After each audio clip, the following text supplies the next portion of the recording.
Take this back before I forget this is a restaurant and start treating you like the help you are. Darius Cole did not raise his voice. He did not have to. Every white tablecloth in the copper marrow seemed to stiffen at once. Naomi Price stood beside his VIP booth in a black server's apron, a black waitress with sauce on her sleeve, and a name tag he had ignored until he needed someone small enough to blame. Darius shoved the steak plate toward her. Red wine sauce jumped the rim and splashed across her apron like a wound. A steak knife rang against porcelain. A woman at table 9 lifted her phone. The piano player missed one note. Naomi did not wipe the stain.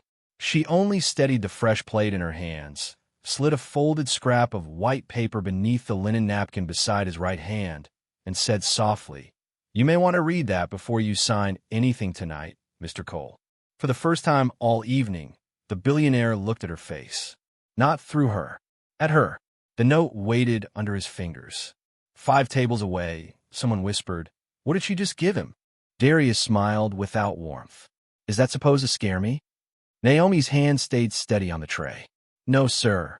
She took half a step back. "It is supposed to remind you." The restaurant went quiet in pieces. First the table nearest the wine wall. Then the lawyer with the leather folder opened beside his plate. Then Monica Vance, the investment partner sitting across from Darius, whose pen was already resting on an acquisition packet thick with colored tabs and signature flags. The copper marrow was built for men like Darius Cole.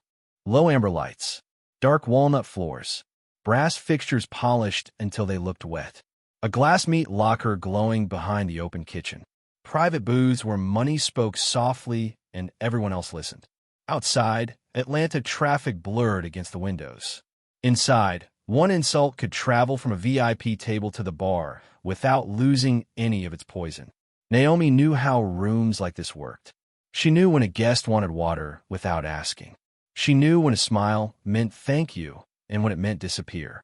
She knew how to make herself small enough to keep a job and visible enough to keep her dignity. But tonight, Darius Cole had made smallness impossible. He leaned back in his chair, his tailored charcoal suit untouched by the mess he had made. His cufflinks flashed as he reached for his wine glass. "Reed," he called, still staring at Naomi. "Is this how your staff handles complaints?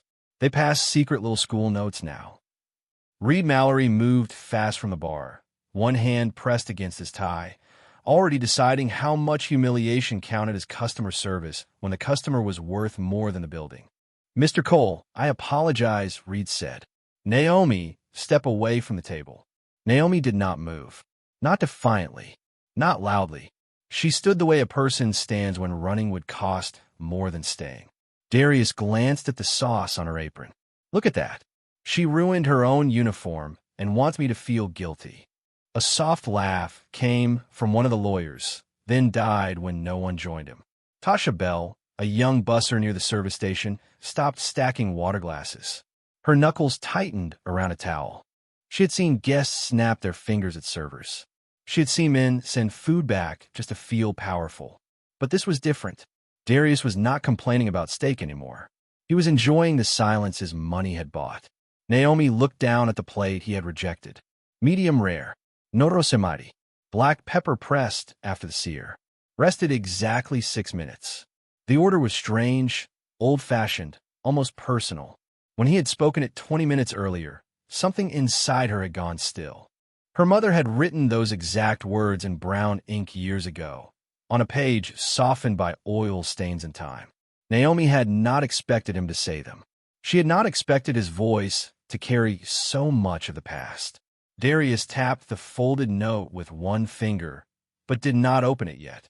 "You think because you know my name, you know me?" Naomi's eyes lifted. "No, sir."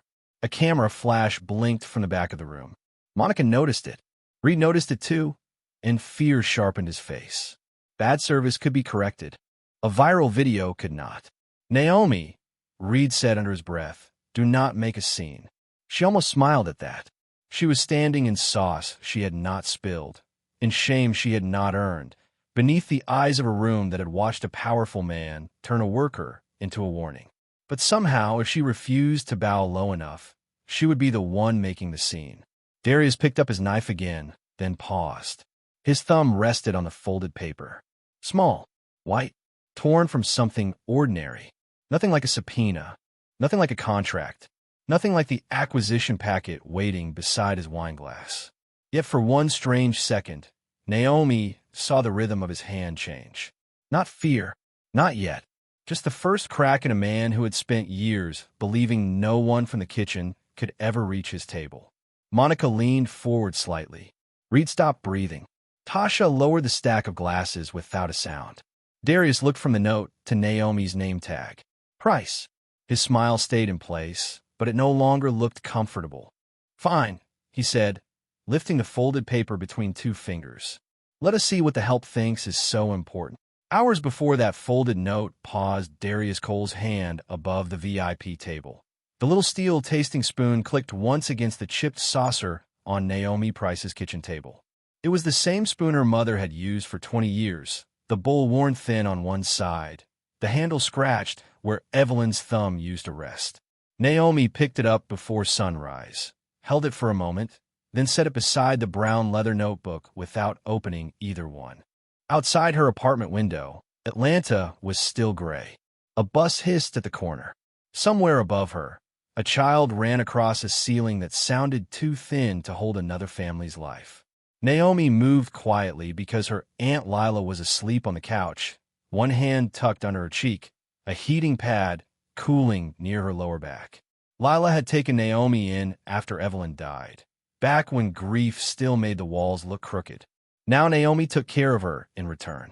She folded a blanket over Lila's feet, turned the kettle off before it whistled, and poured coffee into a mug with a cracked handle. On the refrigerator door, 3 papers hung beneath a magnet shaped like a peach. Rent reminder, pharmacy receipt, final notice from the clinic that had treated Evelyn in her last winter. Naomi touched the clinic notice with 2 fingers, then pressed it flat again, as if smoothing the paper could smooth the debt. There was no drama in the way she lived. No speeches. No grand suffering. Just small choices made before anyone could praise her for them. She watered the basil on the windowsill, even though half the leaves had browned. She packed the better piece of cornbread into Lila's lunch container and left herself the edge piece. She polished her work shoes with a cloth until they almost looked new from the front, though the heels were wearing down crooked. Then she opened the brown notebook. The smell rose first. Old paper. Pepper. Smoke that had soaked into the cover years ago from kitchens Naomi could barely remember. Evelyn Price had written in a tight, slanted hand, each recipe marked with little corrections in the margins. Not enough salt. Rest longer. Let the pan speak before the meat does. Naomi turned the pages slowly, stopping at a folded one near the back. She did not unfold it. Not yet. Her thumb rested on the crease. Her mother had told her once, voice low from the hospital bed, "Baby, there are people who will eat from your hands and still swear they fed themselves." Naomi had been 19 then, too young to understand every word, old enough to hear the shame Evelyn was trying not to pass down. Lila stirred on the couch. "You are up too early," she murmured. Naomi closed the notebook gently. "Double prep before dinner service." "You ate." Naomi looked at the empty plate by the sink. "I will at work." Lila opened one eye, old enough to know a lie by its shape. "Your mama hated when you skipped breakfast." Naomi smiled, but did not reach the tired place under her eyes. "Mama hated a lot of things. Not people," Lila said. She hated what people became when they thought nobody could challenge them. The words sat between them. Naomi slipped the spoon into the side pocket of her work bag, wrapped in a clean napkin. She carried it not because she needed it at the restaurant. She carried it because some days she needed the weight of her mother's hand close to her own. If you have ever been judged by the job on your shirt instead of the truth in your life, stay with Naomi. This was the kind of morning where dignity did not look like victory. It looked like getting dressed anyway. Her phone buzzed on the table. Tasha Bell's name lit the screen. Naomi wiped her hands on a towel before reading the message. "He is coming tonight. Darius Cole. Private signing dinner. Reed is losing his mind." Naomi did not move. The room seemed to shrink around the name. Lila watched her face change. "Naomi." "It is nothing," Naomi said, but her fingers had already gone back to the notebook.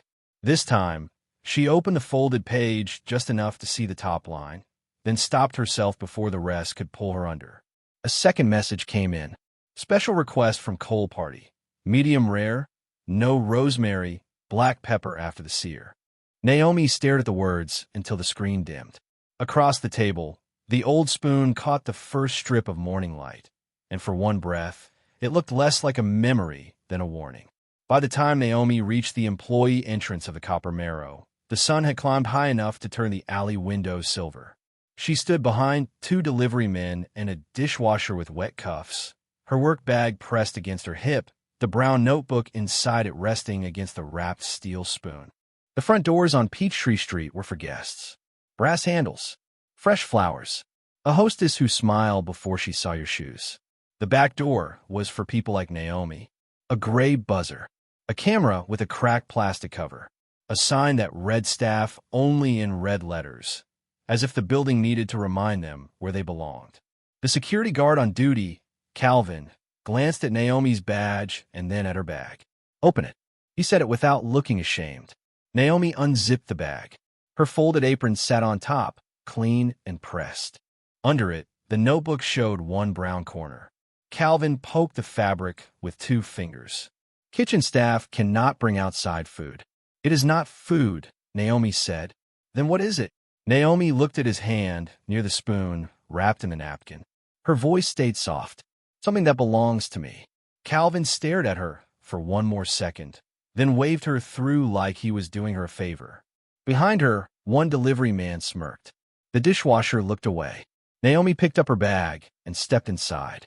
The hallway smelled like bleach, charred beef, and expensive perfume drifting from the dining room vents. Nobody saw the guests come through this corridor. Nobody saw servers eating standing up beside stacked linen carts. Nobody saw Tasha Bell rubbing ice over a burn on her wrist before carrying water glasses with a smile. That was the first rule of the Copper Marrow.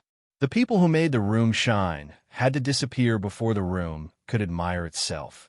Naomi clocked in at 4:02 p.m. Reed Mallory was already in the service station, tapping a pen against the reservation book. His tie was too tight. His smile was gone. "Cole Party at 8:45, he said without greeting her. "Private signing dinner. Investors. Lawyers. Local press might be sniffing around outside. So tonight, nobody improvises. Nobody gets familiar. Nobody brings personal drama onto my floor." His eyes dropped to Naomi's bag. "And nobody carries old junk in front of VIPs." Tasha, standing by the ice well, glanced at Naomi and then down. Naomi said nothing. She hung her apron on the hook and smoothed the front with both palms. At table 12, a rich woman snapped at a busboy for setting sparkling water too close to her handbag. At the host stand, a man in a navy suit asked if the girl with the calm face could serve him because she did not talk too much. Reed laughed like it was a compliment. Naomi heard it and kept folding napkins. She had learned that some insults wore perfume. A prep cook hurried past with a tray of compound butter rounds, each one stamped with rosemary. Naomi's eyes followed them. "Not for Cole," she said before she could stop herself. The cook paused. "What?" Naomi pointed, not touching the tray. "His request says no rosemary. If those go to his table, he will send the steak back before the first cut."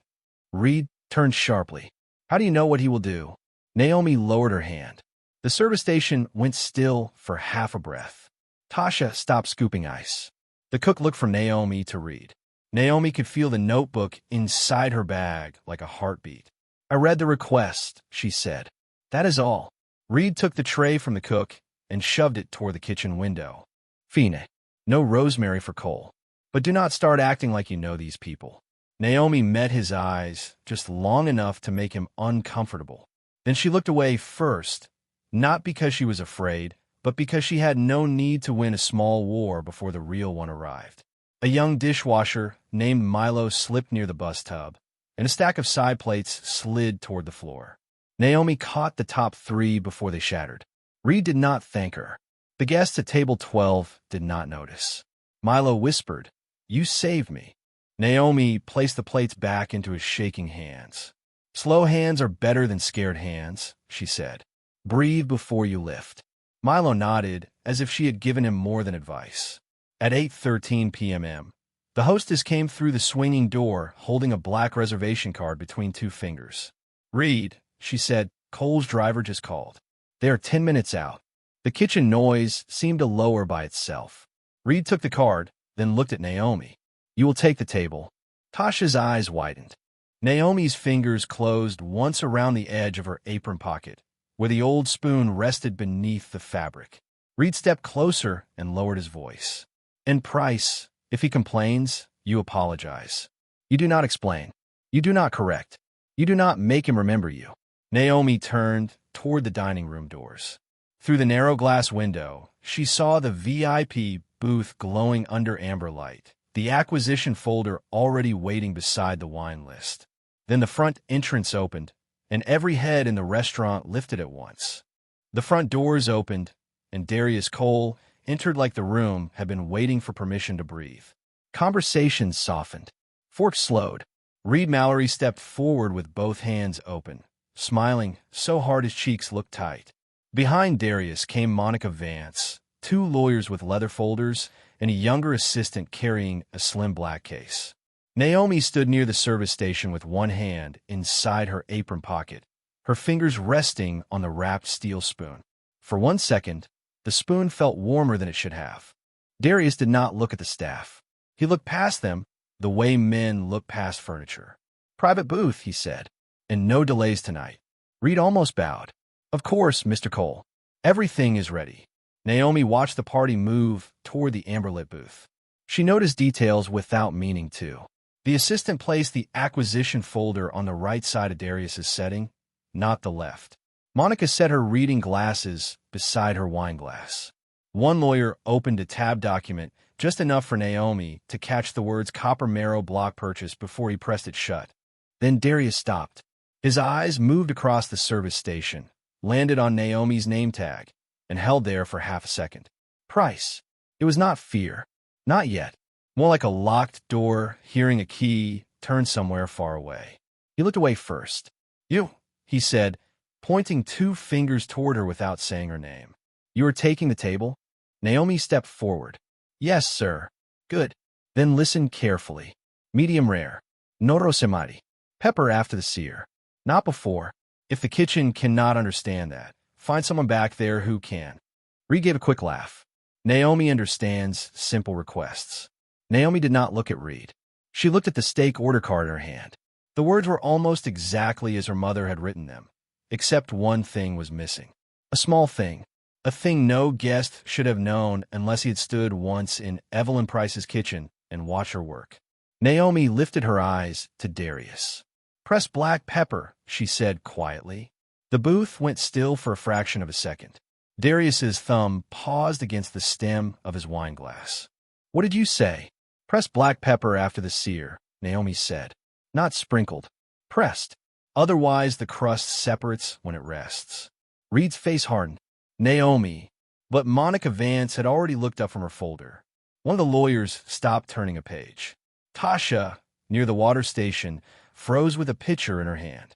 Darius stared at Naomi, and for the first time that night, his expression lost its polish. Only for a blink. Then he smiled. That is adorable. He leaned back. The waitress has opinions.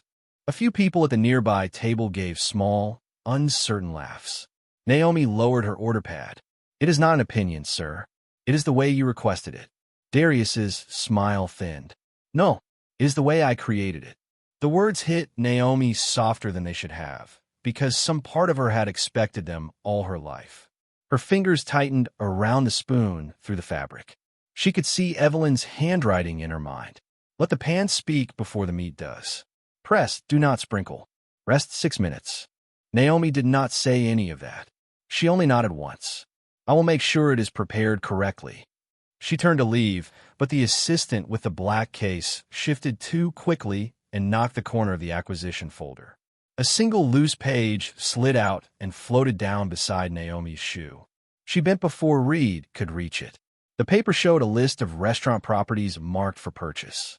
At the bottom, in small print, was a kitchen archive line, Original sauce profile, source unknown. Naomi's hand stopped above the page. Source unknown. The two words looked harmless. They were not. She picked up the paper and placed it back on the folder without comment. But Monica saw her pause. So did Darius. Problem? He asked. Naomi met his eyes. No, sir. Then do not read what does not concern you. Reed stepped between them, voice low and sharp. Naomi, kitchen. Now. She turned, but the wrapped spoon slipped higher in her apron pocket and flashed dull silver under the booth light. Darius saw it. His eyes narrowed. Not because he recognized it, but because he recognized the kind of old kitchen tool men like him had spent years pretending had never mattered. What is that? He asked. Naomi's hand covered the pocket. Mine. The answer was too simple, too calm. A small silence opened around the booth. Tasha stopped breathing. Reed's jaw moved as if he were chewing a warning. Then Darius laughed once, cold and short. Reed, if your server brings personal junk to my table again, remove her from the floor. Naomi stood still. The spoon pressed against her palm like a pulse. Reed turned toward her, face red with panic and power. You heard him, he said. One more mistake, and you are done tonight. Darius lifted his menu without looking at her. Actually, he said, let us see how well she follows instructions when her job depends on it. Put the order in exactly as I said it. Then stand where I can see you. Darius Cole spoke without looking up from the menu, and Reed Mallory obeyed the words as if they had come from the owner himself. Naomi, Reed said, voice clipped. You heard Mr. Cole. No mistakes. Naomi turned toward the kitchen, but Darius lifted one finger. And leave whatever that is at the service station. His eyes dropped to the shape of the spoon in her apron pocket. I do not want some sentimental kitchen charm hovering over my dinner. A few guests at the nearest table laughed softly, the nervous kind of laugh people use when a rich man gives them permission to be cruel. Naomi's hand stayed over the pocket. It will not touch your table, sir. That was not what I asked. Darius leaned back, making the whole booth feel smaller around him. I asked whether you understand the difference between personal feelings and professional service. Reed stepped closer, lowering his voice in that polished manager tone that always sounded polite until it cut. Place in your locker, Naomi.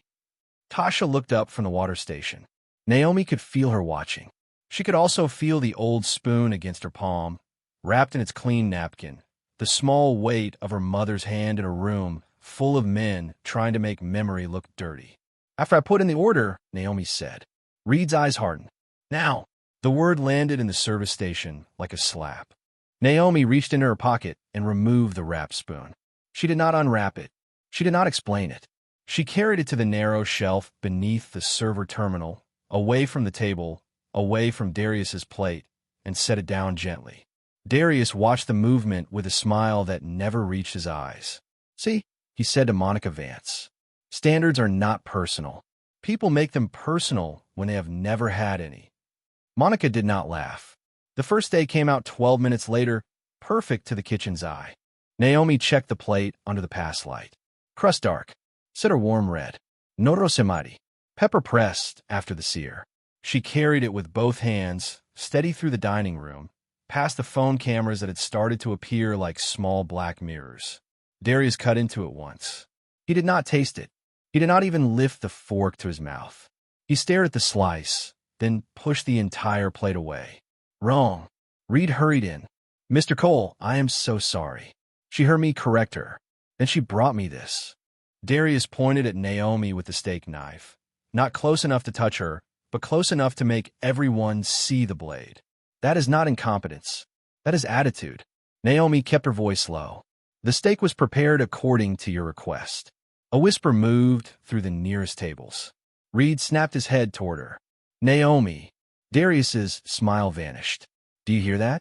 She's correcting me again. He turned to Reed. Write her up. Now. I want her name on an incident report before the next course reaches this table. Reed hesitated for half a second, not because it was wrong, but because it was public. Then he pulled a small clipboard from the host stand drawer. The paper made a dry sound as he slapped it onto the service station counter. Sign here, he said. Guest complaint. Failure to follow instruction. Inappropriate conduct with VIP materials. Naomi looked at the form. I did not touch his materials. Reed's jaw tightened. You picked up a page. It fell. You read it. Darius stood now, slow and deliberate, turning the restaurant into an audience. And she brought some old utensil to my table like a warning from a ghost. The room went still around that word. Ghost. Naomi's fingers curled once, then opened. Tasha took one step forward, but Reed lifted his hand to stop her. Do not get involved. Darius nodded toward the shelf. Check her bag. Naomi looked at Reed. No, it was one word, quiet, but it changed the air. Reed blinked. Excuse me. You can write the report, Naomi said. You can take me off the table. But you cannot search my bag in front of guests because a man does not like being corrected. Someone at the bar stopped recording and lowered the phone an inch. Monica's eyes sharpened. Darius's face darkened, not with fear, but with the shock of a person who expected obedience and received a boundary. Then remove her from the floor, he said. Reed reached for Naomi's work bag beneath the shelf anyway, fast enough to look confident and clumsy enough to betray panic. The strap caught on the corner of the server terminal. The brown leather notebook slid halfway out, hit the tile, and opened near the back. A folded page, yellowed at the crease, slipped loose and landed beside the wrapped steel spoon.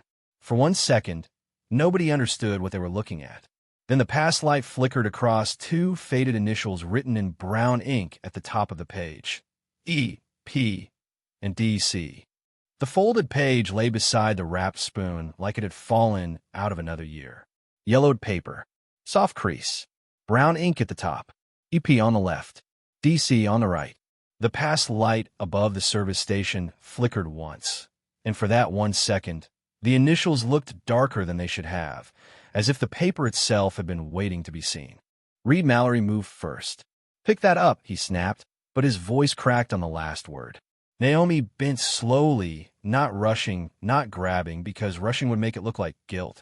She picked up the notebook with one hand and the folded page with the other, careful not to let Reed's fingers touch either one. The old steel spoon stayed on the tile, still wrapped, still quiet. Darius stared at it with open irritation, but beneath that, Naomi saw something smaller. A pulse in his jaw, a flash in his eyes when he saw the initials. Not recognition he wanted to admit. Recognition he wanted buried. What is that supposed to be? He asked. Naomi slid the folded page back between the notebook's worn covers. My mother's. The room did not know what to do with that answer. A few guests leaned forward. One woman at the bar lowered her wine glass without drinking. Tasha stepped closer, eyes fixed on the notebook like she had just realized it was not old junk at all. Monica Vance stood from the booth now, one hand still resting on the acquisition folder. Why does that page have Mr. Cole's initials on it? Reed cut in too quickly. Ms. Vance, I am so sorry. This is a staff matter. Naomi brought personal property onto the floor against policy. That is not what I asked, Monica said. The words were calm, but they landed hard. Darius gave a short laugh. Monica, please. People write initials in recipe books all the time. Fans, former employees. Kitchen people love making themselves part of someone else's story. Naomi's fingers tightened around the notebook.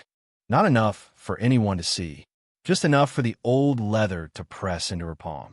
Kitchen people. The phrase floated over her like smoke. It was the kind of phrase men used when they wanted labor without memory, skill without credit, flavor without a name. Reed reached for the spoon on the floor. Naomi's foot shifted half an inch, blocking his hand. Do not, she said. Quiet. Clear. Reed froze. Darius's face hardened. Now she gives orders. Naomi looked at Reed, not Darius. It was my mother's spoon. It is clean. It is wrapped.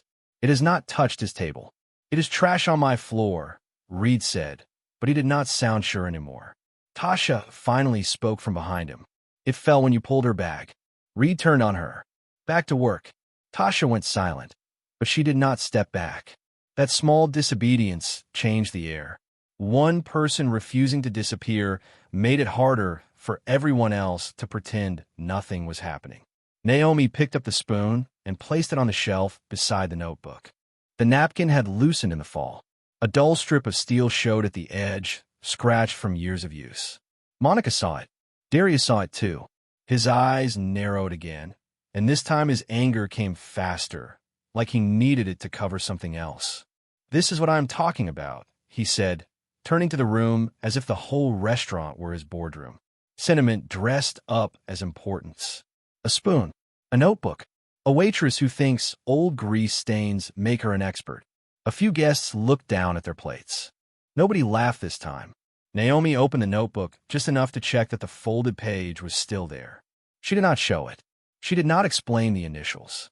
She only saw, for herself, the top corner of her mother's handwriting and the faint mark where a paper clip had once held something behind it. The clip's space was still there, still hidden, still waiting. If you were standing in that restaurant, looking at that old notebook and that spoon, what would you think they were hiding? Darius stepped closer to the service station, his voice lower now. "Put away. Finish the job. Then sign the incident report." Reed slid the clipboard toward her again. The pen rolled against the metal counter and stopped at Naomi's wrist. She looked at the form. Guest complaint. Failure to follow instruction. Inappropriate conduct with VIP materials. 3 neat lies waiting for her name. Naomi set the notebook down, took the pen, and for one terrible second Tasha thought she was going to sign. Instead, Naomi tore a blank corner from the back of a service receipt. Small, white, easy to miss. She wrote 5 words in clean, steady letters. Evelyn kept the second copy. Then she folded the note twice, slipped it beneath her palm, and lifted the fresh steak plate waiting under the pass light. Across the room, Darius Cole was still standing, still powerful, still certain he controlled the story. Naomi picked up the plate, the note hidden under her fingers, and walked back toward his table. The steak plate felt heavier with every step Naomi took across the dining room. Not because of the meat, not because of Darius Cole watching her like a man waiting for a servant to fail. It was the folded note hidden beneath her fingers. 5 words, 1 name, 1 door her mother had never been allowed to walk through. Halfway between the service station and the VIP booth, Naomi heard Evelyn Price's voice so clearly that the amber lights seemed to dim around it. Her mother had never raised her to hate Darius Cole. That was what made the wound harder to carry. Hatred would have been simple. Hatred had a handle. Evelyn had carried silence instead, and silence had no place to grip. Naomi remembered Price's corner grill before the rent doubled, before the block became attractive to men who used words like development and legacy while stepping over the people who built both.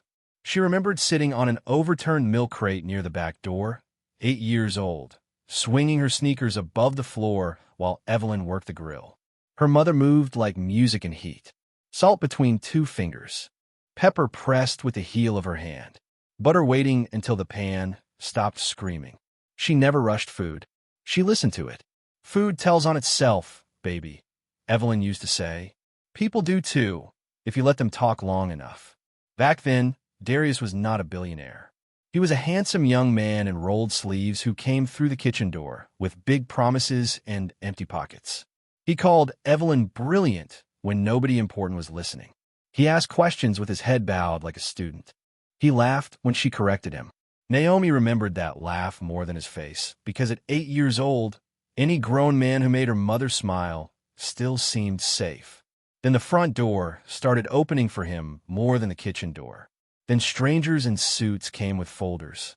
Then Evelyn began closing the notebook whenever Naomi entered the room. Not angry, not frightened, just careful. The way people become careful when they realize kindness has been mistaken for weakness. Naomi did not understand it then. She only remembered the nights her mother stayed awake at the table, the brown notebook open, the steel spoon beside it, 3 newspapers folded in a drawer she never wanted anyone to touch. Years later, when sickness made Evelyn's hands look too small for the work they had done, she gave Naomi the notebook. Not like a weapon, like a witness. "Do not spend your life chasing a man who stole a door from you," Evelyn whispered. "Build another door. But if he ever tries to bury my name completely, make sure he knows I kept proof that I was here." Naomi had wanted to ask why her mother never shouted, why she never stood in front of camera, why she kept cooking for people who praised the wrong name. But Evelyn touched her daughter's face with those tired fingers and gave the only answer that ever mattered. "Because I had you," she said. and I would rather raise you whole than raise you bitter. Now Naomi stood 3 steps from Darius Cole's table with sauce dried on her apron and her mother's name folded beneath her palm. Reed hovered near the host's stand with the incident report. Tasha watched from the service station, still as a candle. Monica Vance had not sat back down. Darius lifted his chin. "Well," he said, "are you bringing my dinner or another little performance?" Naomi lowered the plate in front of him, but kept the folded note hidden beneath the edge of her hand. She looked at him, and for one breath, she was not a waitress asking a billionaire to be kind. She was Evelyn Price's daughter, refusing to let silence become a grave. Then Reed stepped forward with the clipboard and said, loud enough for the nearest tables to hear, before Mr. Cole eats, "Naomi, you're going to apologize and sign the report." Reed Mallory held the clipboard out like it was not paper, but a gate Naomi had to crawl through. The dining room watched him do it. That was the cruelty of it. Not the form, not the pen, the audience. Naomi stood beside Darius Cole's table with the steak cooling between them and the folded note still hidden under the edge of her hand. Reed tapped the signature line. "Apologize first," he said, "then sign." Darius leaned back, enjoying the shape of the moment. "No, Reed. Let her say it clearly. I want to hear that she understands the difference between service and attitude." A low murmur moved through the nearby tables. One phone stayed, lifted near the wine wall. A woman at the bar whispered, "This is too much," but she did not stand. That was how runes protected powerful men. Not always with agreement. Sometimes with silence. Naomi looked at the incident report. Failure to follow instruction. Inappropriate conduct with VIP materials. Disrespectful behavior toward guest. 3 clean lines. 3 lies dressed in restaurant language. "I will apologize for the delay," Naomi said. "I will not sign something false." Reed's face tightened so quickly it almost looked painful. "Naomi." Darius gave a soft laugh. "There it is again. That little courtroom tone. Who taught you to talk like that?" Naomi did not answer. Her fingers stayed flat on the linen, keeping the note covered. Monica Vance watched that hand now. Not Darius. Not Reed. Naomi's hand. "Mr. Cole," Monica said carefully, "perhaps we should let the staff handle this privately." Darius turned to her with a smile that had no warmth left in it. "Monica, this is exactly why I buy businesses before they rot from inside. Bad systems protect bad habits. I remove both." Reed nodded too fast. "Exactly." Tasha stood at the edge of the service station, the old spoon and notebook still on the shelf behind her. Her eyes were wet with anger she did not dare spend. Milo, the dishwasher Naomi had helped earlier, peered through the kitchen window, his hands still damp, his mouth slightly open. More witnesses. More silence. Reed pushed the pen closer. "Sign it, Naomi. Refusal makes it worse." Naomi looked at him. For who? The question was not loud, but it landed hard. Reed glanced toward Darius, and the answer was written all over his face. For the restaurant. For the deal. For Reed. For anyone except the woman being asked to lie about herself. Darius stood again. The booth seemed to shrink around his height, his suit, his watch, his name. "Enough.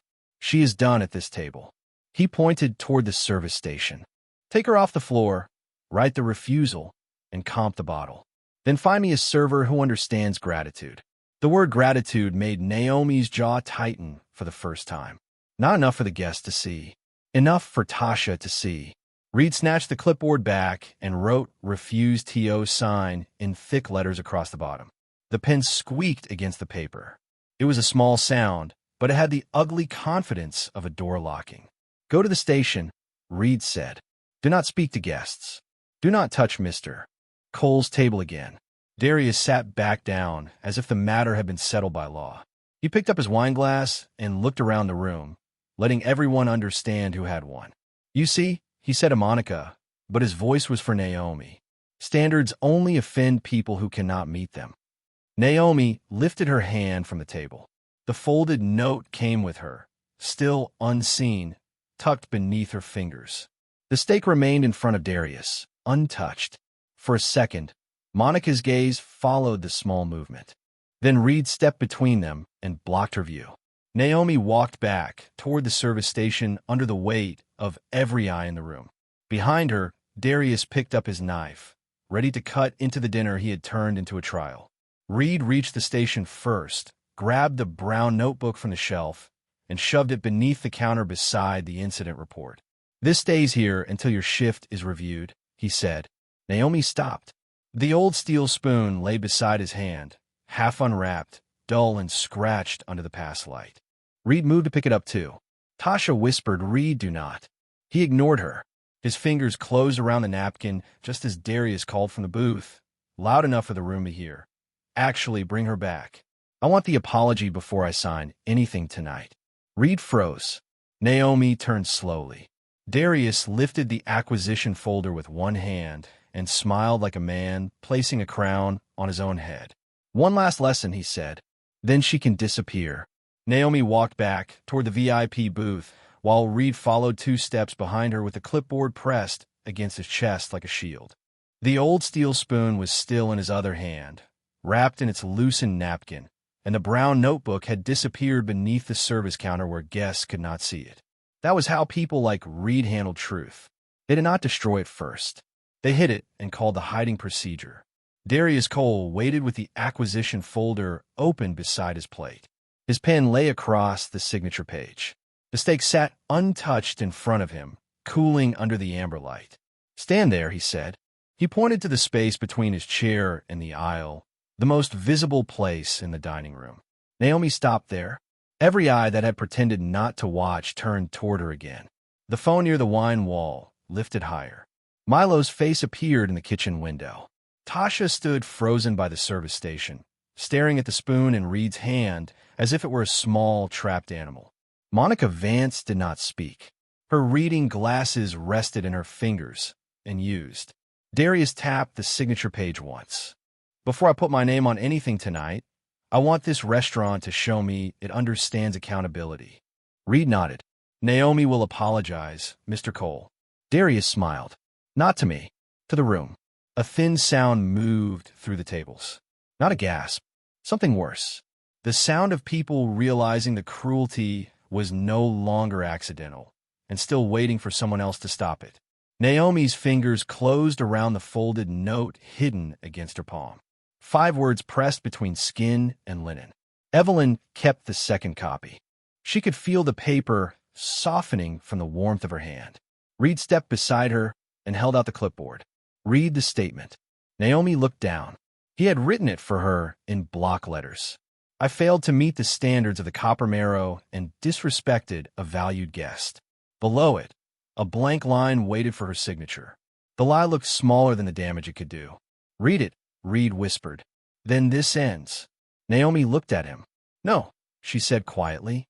Reed's face flushed. Darius gave a laugh that cut across the booth. "There it is. The pride. People call it dignity when they cannot afford discipline." Naomi turned toward him then. Not fast, not angry.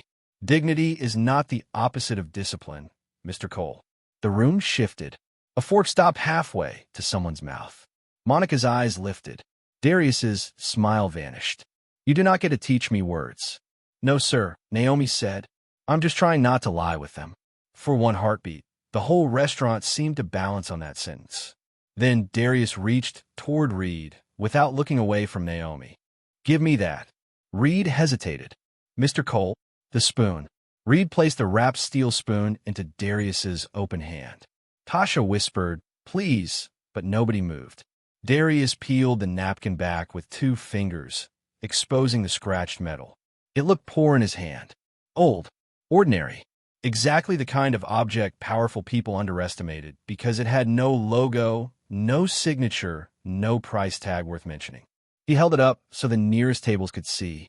"This," he said, "is what happens when people mistake memory for merit." Naomi's throat tightened, but her face did not change. Darius set the spoon beside his steak plate with a small metallic click. "There. Now is part of the presentation.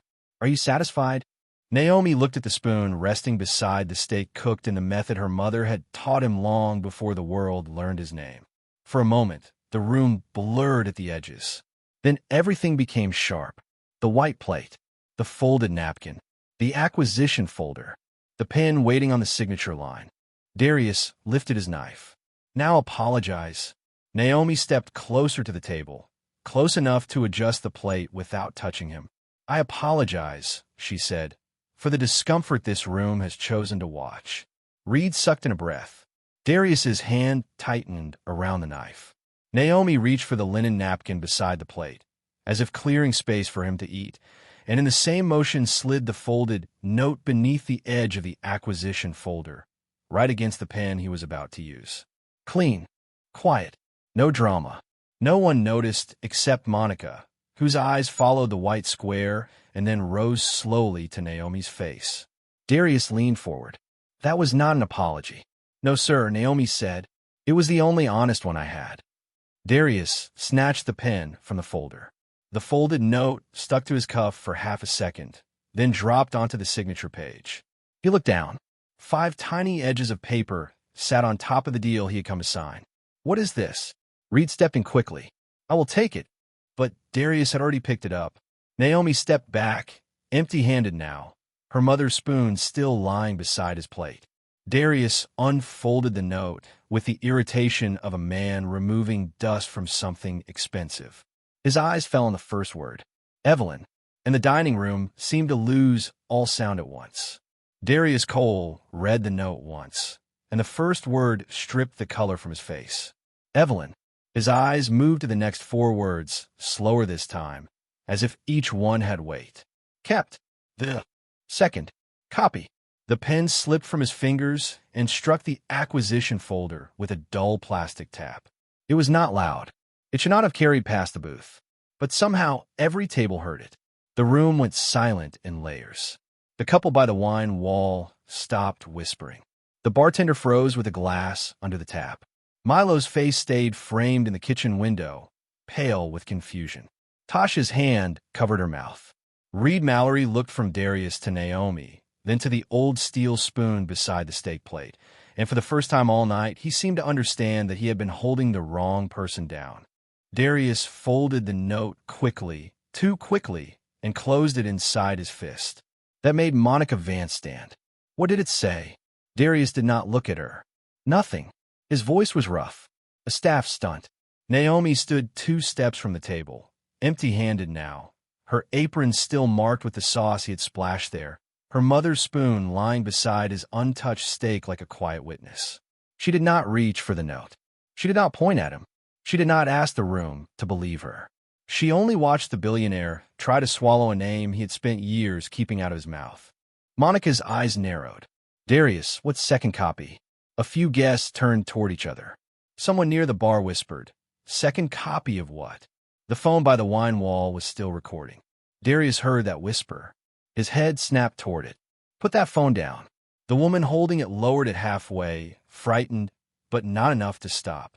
Reed stepped forward, desperate to return the room to a shape he understood. Ms. Vance, Mr. Cole, I can handle this. Naomi is being removed from the floor. No, Monica said. One word. Clean as a blade. Reed stopped. Darius gave a sharp laugh that died before it became anything. Monica, do not let a waitress and some old kitchen relic turn a business dinner into theater. Naomi's eyes moved to the spoon. Old kitchen relic. Her mother's hand had held that spoon through double shifts, eviction notices, fevers, and recipes nobody clapped for until a man in a better suit repeated them. Naomi still said nothing. That silence bothered Darius more than any accusation could have. He pushed his chair back. The legs scraped the walnut floor. Everyone flinched. We are leaving, he said. Now. One lawyer gathered his folder. The other looked at Monica, unsure which money mattered more. Darius reached for the acquisition packet, but Monica placed her palm flat on top of it before he could lift it. No one leaves with this file. The room held its breath again. If you had been standing there, watching a billionaire go pale over 5 words on a server's note, who would you think was about to be exposed first? The man with the money, the manager who protected him, or the story they both wanted buried? Darius leaned over the table, his voice low enough to sound dangerous and scared at the same time.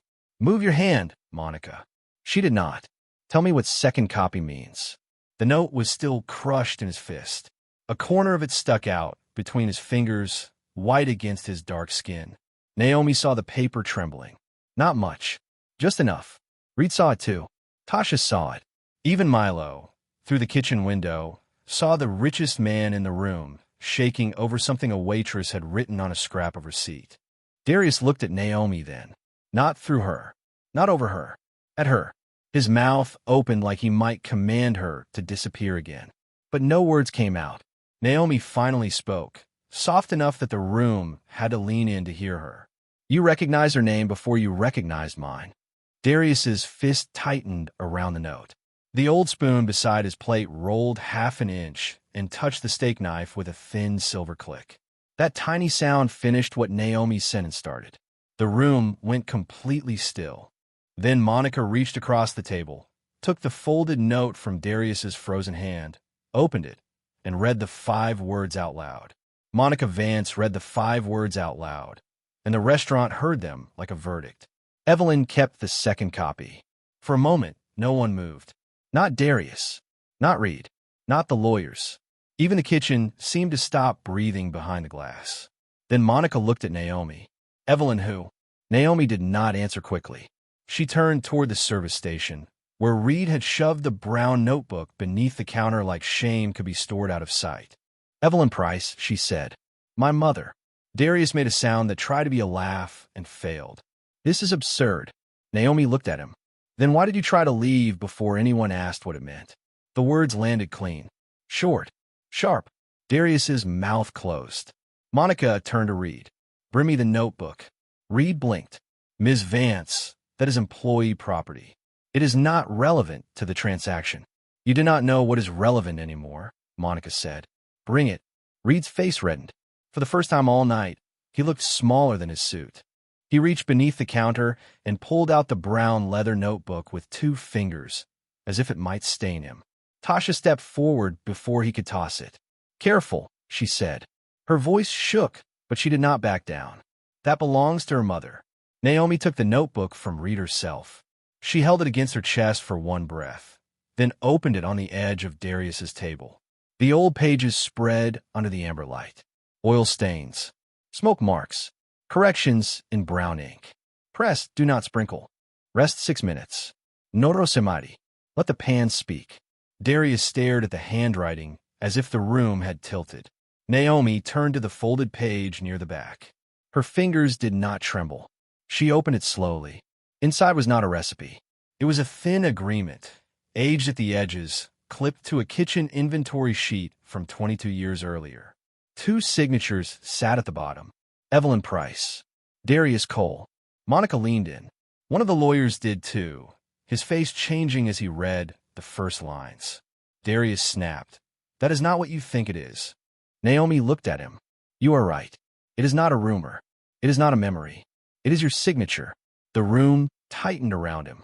The woman with the phone near the wine wall raised it again. This time, Darius did not tell her to stop. Monica picked up the loose page from the acquisition folder, the one Naomi had seen earlier. Original sauce profile, source unknown, she read. Then she looked at the notebook. Same phrasing, same preparation notes, same timing marks. Her voice dropped. Darius. He shook his head. Every chef borrows. Every business evolves. Evelyn worked in a kitchen. That is all. Naomi's eyes did not leave his face. She did not work in your story. She built the part you sold. A sound passed through the dining room. Not applause. Not outrage. Something quieter. Recognition. The kind that arrives when people realize they have been watching the wrong person stand trial. Monica's lawyer adjusted his glasses and touched the signature line on the old agreement. This references shared concept development and founding menu rights. He did not say more. He did not need to. Darius reached for the paper, but Monica moved it out of his reach. The power at the table shifted with that small motion. The billionaire's hand closed on empty air. Reed swallowed hard. Naomi, he said, suddenly soft. Why did you not say this earlier? Naomi turned to him slowly. You searched my bag before you asked my story. Reed looked down. That sentence took the manager's authority and left him holding only the clipboard. Darius stood so fast his chair struck the booth behind him. This is a setup. Naomi lifted the old steel spoon from beside his plate and laid it gently across the notebook. No, this is what was left after you took everything else. Darius looked at the spoon, the agreement, the note, then at Naomi's name tag. Price. The name he had ignored. The name he had mocked. The name he had built around without saying out loud. Monica closed the acquisition folder with both hands. The sound was final. No one signs tonight, she said. Darius turned on her. You cannot do that. Monica's answer was calm enough to freeze the room. I just did. The phone cameras were fully raised now. Tasha was crying silently by the service station. Milo stood in the kitchen window with flour on his sleeve, watching a waitress in a stained apron take back a name the whole room had been trained not to hear. Naomi did not smile. She did not celebrate. She only placed one hand on her mother's notebook and said, she did not ask to be famous. She asked not to be erased. Monica looked at the lawyers. Secure copies of both documents. Independent review. Now, Darius reached for his glass, but his hand missed it. The wine trembled in place. Reed stared at the incident report, still lying on the counter, the one that called Naomi disrespectful. Then he looked at the old agreement under Monica's hand and understood exactly whose name was about to be written into a very different kind of report. The first consequence was not a shout. It was Monica Vance sliding Darius Cole's pen away from the signature line, just 2 inches across the table. A small movement, a quiet movement, but every person in the Copper Marrow understood what it meant. The deal was dead for the night. Darius stared at the pen as if it had betrayed him. Monica turned to her lawyers. Photograph the agreement. Photograph the notebook pages. Chain of custody. Do not let the original leave Ms. Price's hands. One lawyer opened his phone with fingers that were no longer casual. The other pulled a clean folder from his case and set it beside Naomi's old brown notebook. Careful now, respectful now, as if the object Reed had called junk had become heavier than the acquisition packet. Reed Mallory stood near the service station with the incident report still on his clipboard. The paper looked ridiculous in his hand. Failure to follow instruction. Disrespectful behavior. Inappropriate conduct. 3 lies written while the truth sat 10 feet away, stained with oil and brown ink. Monica looked at him. Where is the report you tried to make her sign? Reed swallowed. It was an internal service document. Bring it here. His hand trembled when he placed it on the table. Naomi did not look at him. That almost made it worse. Reed had expected anger. Anger would have let him apologize to a mood. Naomi's silence made him face a choice.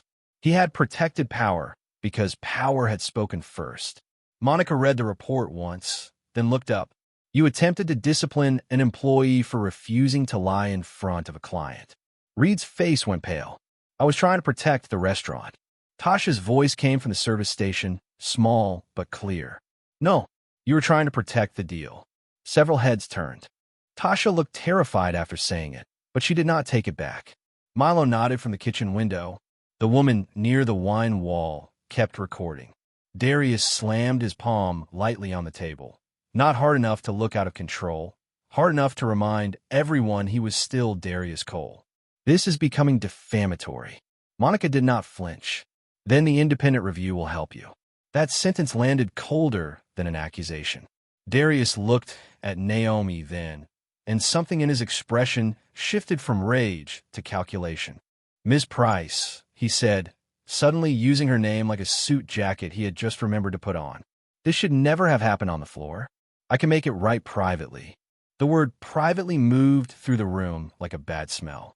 Naomi finally turned to him. Privately is how her name disappeared. Darius's jaw tightened. You do not understand what you are opening. Naomi placed her palm on the notebook. The steel spoon lay across it, dull and scratched, and no longer small. I understand exactly what stayed closed. Monica closed the incident report and handed it to one of her lawyers. This document gets preserved, too. Reed whispered, please. Not to Naomi. Not at first. To Monica. To the person with power. Naomi noticed that, and so did everyone else. Monica looked toward the host stand, where the restaurant's general email and corporate compliance number were printed on a small card beneath the reservation screen. Mr. Mallory, You are relieved from floor authority until ownership reviews your conduct tonight. You will not handle Ms. Price's schedule, personnel file, or property. Reed's mouth opened. No words came. A server behind him quietly took the manager keys from the counter before he could reach for them. Darius laughed once, bitter and thin. You are disciplining a manager over a waitress's family scrapbook. Monica leaned forward. No, I am pausing a multi-million-dollar acquisition over undisclosed origin claims, a signed historical agreement, employee retaliation, and your attempt to remove the file after reading her note. The words changed the temperature of the room, not because everyone understood the legal meaning, because everyone understood the moral one. Darius had not been attacked by a waitress. He had been caught by a name. Naomi lifted the old agreement carefully and slid it back into the notebook. My mother cooked for people who never learned to say thank you, she said. She survived that. What she did not survive was being told she was never there. Darius looked away first. The phones caught it. The lawyers saw it. Reed saw it. So did the kitchen staff pressed against the past window, their white coats and black aprons lined up like witnesses at a quiet trial. Monica lowered her voice. Ms. Price, the review begins tonight. No private settlement discussions without independent counsel. No pressure from management. No missing documents. I will put that in writing before I leave this building. Naomi nodded once. Not grateful enough to make herself smaller. Not cold enough to become cruel. Just steady. Darius reached for his jacket. This is not over. Naomi looked at the spoon, then at the notebook, then at the empty place where his signature would not be written tonight. No, she said. It is finally not hidden. Outside the front windows, camera lights from 2 local reporters flickered against the glass. Someone must have called them when the room first went silent. Reed looked toward the doors, horrified. Darius froze with one arm in his coat. Monica gathered the copied pages into a sealed folder and placed it in Naomi's hands. The old notebook stayed against Naomi's chest. For the first time all night, nobody tried to take it from her. 3 months later, the Copper Marrow opened before sunrise, but not for billionaires. Not for investors. Not for men with private folders and polished watches. The dining room was empty except for 12 young cooks standing in a half-circle near the open kitchen, each one wearing a new white apron with a small name stitched over the heart, the Evelyn Price Fellowship. Naomi stood in front of them with a brown notebook resting on the counter and the old steel spoon beside it in a clear case. The spoon had been cleaned but not polished. Naomi had refused that part. She wanted the scratches visible. She wanted every mark to say what her mother's hands had survived. Outside, Atlanta was just waking up. Delivery trucks sighed at the curb. Morning light slid across the walnut floor, where Darius Cole's share had scraped back the night. Everything changed. The stain on Naomi's old apron was gone now, but she kept the apron folded in her closet, not as shame, as proof that dignity could stand in a room before power learned how to kneel. The review had taken weeks. The agreement had been verified. The old inventory sheet matched early vendor records. The preparation notes matched the original menu profile Darius had once claimed as his own. Monica Vance suspended the acquisition permanently until Coal Table Group corrected its public history. Darius did not vanish. Men like him rarely did. But his story changed. The company website now carried a new line beneath the first restaurant's founding page, developed from the kitchen work and original menu contributions of Evelyn Price. It was not everything. It was not enough to bring Evelyn back, but it was a name where silence used to be. Reed Mallory no longer managed the floor. The official statement said he had resigned after an internal review. Naomi did not celebrate it. She had watched too many people confuse consequences with cruelty. What mattered more was the new policy posted at every staff station. No employee could be disciplined over a guest complaint without a second manager present, written witness notes, and the employee's own statement attached. Tasha Bell had been promoted to floor lead. Milo was the first fellowship student accepted from the dish pit. On the first morning of training, he held a chef's knife like it might judge him. Naomi saw his hands shaking. She walked over, took the knife gently, and set it down. Slow hands are better than scared hands, she said. Milo gave a small smile. You told me that before. Then I meant it twice. A soft laugh moved through the kitchen. Not the cruel kind. The kind that lets a room breathe. Naomi opened the notebook to a page Evelyn had written in brown ink. Press, do not sprinkle. Rest 6 minutes. Let the pans speak. The students leaned in. Some are from neighborhoods where restaurants like the Copper Marrow usually meant back doors and uniforms. Some had worked 2 jobs. Some had records, sick parents, children at home, old teachers who told them they were not college material, old bosses who treated them like hands without names. Naomi looked at them and saw all the people a room could misjudge before they ever opened their mouths. My mother believed food remembers the person who made it, she said. So today, before you learn the recipe, you learn the rule. No one in this kitchen disappears. No one spoke for a moment. Then Tasha placed a small brass plaque on the counter beneath the clear case. Naomi had not seen it before. She read it once and had to look away. Evelyn Price. Cook. Teacher. Founder in everything but credit, until now. Naomi touched the glass above the spoon. She thought of her mother in the old kitchen, tired but gentle, choosing not to raise a bitter daughter. She thought of a note, 5 words on torn receipt paper. She thought of the room going silent, not because power had arrived, but because truth had finally found a voice small enough to be ignored until it was too late. Later that morning, as the first steaks hit the pan, a young girl from the fellowship pressed pepper into the crust with the heel of her hand. She looked up at Naomi, nervous. Like this. Naomi listened to the sizzle, watched the butter foam at the edge, and smiled. Exactly like that. In the dining room, a new server adjusted her apron before lunch service. Her name tag was crooked. She looked barely 20, frightened in the way people look when they have been told a uniform makes them smaller. A wealthy guest, near the window, snapped his fingers for water. The young server flinched. Naomi crossed the floor before fear could become habit. She did not scold the guest. She did not make a speech. She simply stood beside the young woman and said, calm enough for the table to hear, her name is on the tag. You may use it. The guest looked down, embarrassed. The server straightened her name tag. A tiny thing, a human thing. But that was how dignity returned to a place. Not all at once. Not with thunder. With one corrected name. One protected worker. One old spoon in a glass case. One mother no longer erased. And if anyone walked into the Copper Marrow after that morning and saw only servers, cooks, dishwashers, aprons, and quiet hands, they were missing the whole truth. Because sometimes the person carrying your plate is also carrying a history you were never taught to respect. Sometimes the smallest note can stop the largest deal. And sometimes justice begins the moment someone refuses to let a good name disappear.